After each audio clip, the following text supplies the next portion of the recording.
শিশুদের রামায়ণ পর্ব ৩ স্বামী রাঘবেশানন্দ।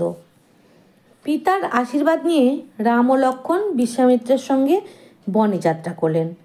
বনে গিয়ে বিশ্বামিত্র রাজকুমারদের বললেন, এই হলো দণ্ডকারণ্য।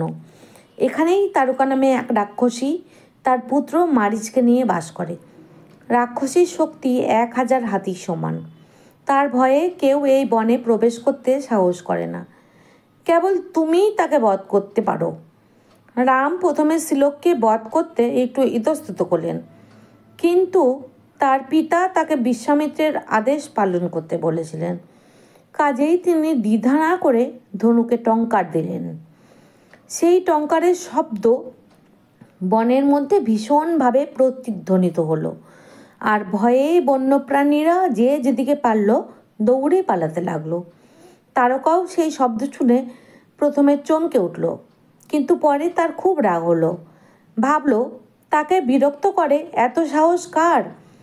তারপর ভীষণ গর্জন করতে করতে সে সেই দিকে দৌড়ে এলো। রামের সঙ্গে তখন তার ভয়ানক যুদ্ধ শুরু হলো। রাক্ষসী মায়া জানত। সেই মায়ার সাহায্যে কখনো দেখা যায়, আবার কখনো অদৃষ্ট হয়ে রামের দিকে গাছ পাথর ছুঁড়ে মারতে লাগলো।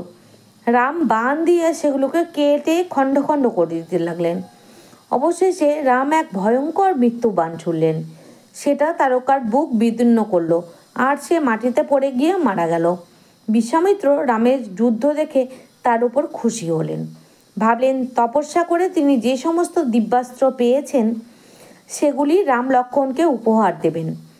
তারপর তিনি তাঁদের কিছু মন্ত্র শিখিয়ে দিলেন, যেগুলি উচ্চারণ করে ধ্যান করলেই দিব্যাস্ত্রগুলি তাঁদের কাছে এসে যাবে এবং তাঁরা সেগুলো কাজে লাগাতে পারবেন। তারপর বিশ্বামিত্র রাম লক্ষ্মণকে নিজের সিদ্ধাশ্রমে নিয়ে গেলেন। সেখানে ঋষিরা তাদের সাদরে অভ্যর্থনা জানালেন। বিশ্বামিত্র মৌনব্রত ধারণ করে যজ্ঞ আরম্ভ করলেন। ভয়ঙ্কর রাক্ষস মারীচ ও সুবাহু সেই যজ্ঞে বিঘ্ন ঘটাতে পারে, এই ভয়ে ঋষিরা রাম লক্ষ্মণকে চারিদিকে পাহারা দিতে অনুরোধ করলেন। রাম লক্ষ্মণ তাদের অনুরোধে অস্ত্র শস্ত্র নিয়ে সতর্কভাবে দিন রাত আশ্রমের চারিদিকে পাহারা দিতে লাগলেন। 6 দিন 6 রাত ভালোভাবে কেটে গেল, কিন্তু 7 দিনের দিন যজ্ঞ যখন প্রায় শেষ হয়ে এসেছে, ঠিক সেই সময় একটু দূরে ভয়ঙ্কর শব্দ শোনা গেল।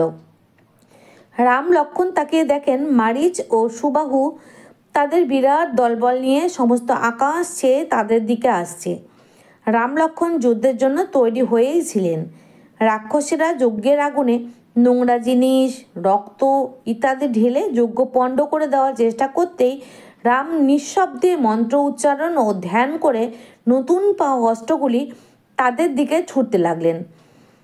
এক বাণ মেরে মারীচকে বহু যোজন দূরে ছুঁড়ে সমুদ্রে ডুবিয়ে ফেললেন। আর এক বাণে সুবাহুকে বধ করলেন। তারপর তিনি লক্ষ্মণকে সঙ্গে নিয়ে সব রাক্ষস মেরে ফেললেন।